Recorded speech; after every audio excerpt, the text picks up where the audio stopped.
瑞宝今天这一操作，直接给将爷爷看傻了，立马就从监控前弹射到了园区。瑞宝今天开拓了一棵宝家所有成员都未曾爬上去的树，就连福宝姐姐在韩国生活的4年里都未曾踏足过。爬上树的瑞宝从容且嚣张，一边在树上辗转腾挪，嘴里还一边嚼着竹叶。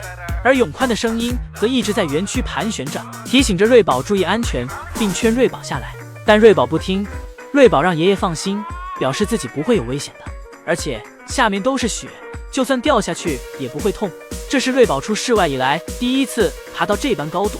爷爷给大树装上护栏，瑞宝没法爬树，想方设法给自己开拓新的小树。而想必瑞宝这一操作也给爷爷们上了一课，也让爷爷们知道瑞宝辉宝现在内心的躁动已经不满足护栏下面的这点高度了。瑞宝辉宝现在需要爬更高更大的树了，这加速了爷爷们拆掉树上塑料壳的计划进度。而辉宝就这样在树下看着姐姐，直呼姐姐666。辉宝也想爬，但是辉宝又有自知之明，知道自己的腿短，现在还上不去，只能在树下跟爷爷和姨姨们一样看姐姐自己爬。瑞宝这里在听到爷爷的呼喊后，不但没有下来，反而越爬越高。这时爱宝拉住辉宝，让辉宝不要学习姐姐，姐姐这样太危险了，树上的已经管不了了。树下的爱宝还没有放弃，瑞宝不觉得，瑞宝只觉得树底的竹叶更加鲜嫩可口。而瑞宝不下来，将爷爷的心就一直提着。而一会儿瑞宝打算下树时，又给姨姨们上演了一出惊心动魄的画面。瑞宝下树不小心掉进了包裹小树的竹子围栏里，这让永宽和将爷爷的心都提到了嗓子眼。所有姨姨们都在呼喊，好在将爷爷在旁边，不然姨姨们都要围攻饲养员的房间了。而瑞宝掉下去后又自己爬上来了，给姨姨们看的是热泪盈眶，好在有惊无险，不然2个爷爷就算爱宝此时还在园区也得置身一搏。孩子不想去室外就不去了，但咱别乱砍木头呀，这简直就是饲养的招牌手。老宋头正盯着监控看呢，刚好看到瑞宝这一操作，宋3岁可不想再被挂到网上了。宋3岁拿着小零食来到园区，一边喂着瑞宝，一边对瑞宝讲，不想去室外的话就好好在室内休息吧，但可不要给爷爷挂网上哦，爷爷年纪大了，经不起大风大浪。宋3岁看到瑞宝脸上脏兮兮，又从自己口袋拿出了纸巾给瑞宝擦了擦脸。等瑞宝吃完嘴里的后，宋3岁又接着投喂。爷孙俩在树上亲昵了一番，瑞宝也吃得差不多了，脸上也干干净净了。宋3岁安慰完瑞宝，转身离开。而这时室外的辉宝却听到了宋3岁关门的声音，这时辉宝才想起来姐姐好像没出来，辉宝这又有活干了，那就是给门刨开，然后给门打开，让姐姐进来。辉宝感觉这个家要是没自己上的这点心都不错。辉宝忙累了，就去到妈妈身边，跟着妈妈吃点竹子，然后再靠在妈妈身上，让妈妈给自己点力量。吃饱后就继续回到通道门口前忙碌，这次辉宝不刨地道了，又改啃门框了，啃了半天感觉到这样有点费牙，于是辉宝又改成继续刨地道，小手不停地扒上去。辉宝表示如果缝隙再大点，自己就能钻进去了。辉宝长这么大，只有在想姐姐和吃小零食的这2件事情。见永宽将一根胡萝卜插在地上，自己一脸愁容地站在通道门口前。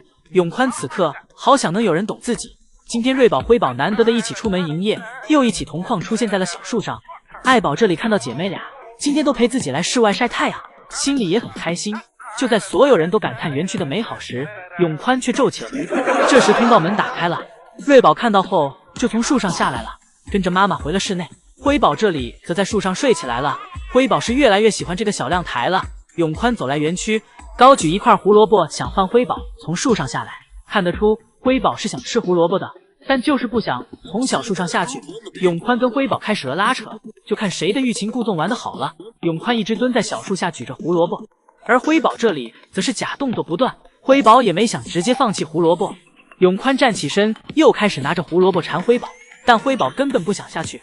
好在有胡萝卜在，永宽还能跟辉宝拉扯一下，如果没有胡萝卜在，辉宝都不搭理永宽。永宽眼看辉宝铁了心不想下来，先给胡萝卜放下了，自己去到了小木床上收拾竹子。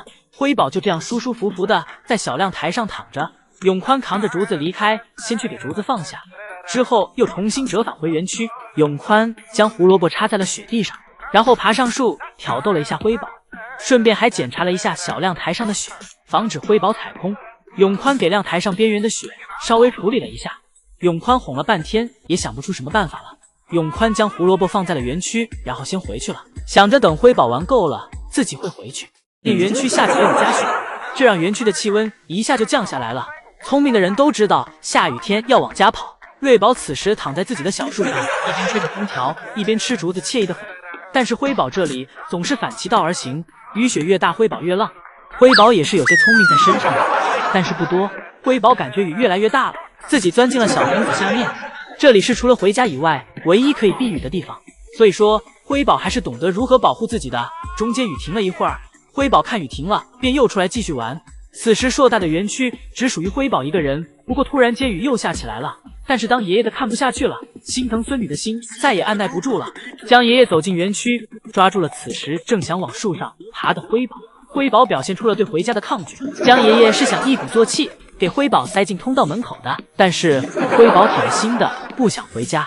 辉宝表示，你再动我，就别怪我不顾爷孙之情咬你了。此时80斤的辉宝，江爷爷已经有点撼动不了了。辉宝折腾起来宛如上了弦的陀螺，到处都是棱角，根本不敢碰。很快辉宝就变成了一群，从爷爷追辉宝变成了辉宝追着江爷爷四处跑。江爷爷也害怕跑慢了被辉宝咬一口，辉宝追了江爷爷半个园区，最后成功给其撵了回去。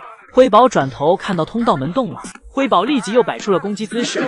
辉宝铁了心不回去了。江爷爷再次来到园区，这次辉宝直接冲着爷爷就开追。辉宝的领地意识是越来越强了，围着园区转了一圈，又给爷爷撵回去了。此时雨越来越大，辉宝的内心越来越火热。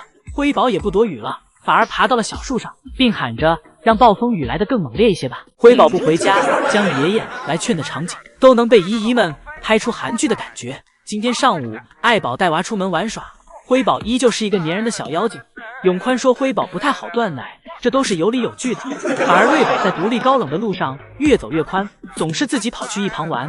瑞宝自己挖了会儿雪洞，又来到了小树旁。瑞宝原本想爬上树的，结果发现自己小树上的雪洞的硬邦邦的。瑞宝觉得在上面睡觉一定会个屁股。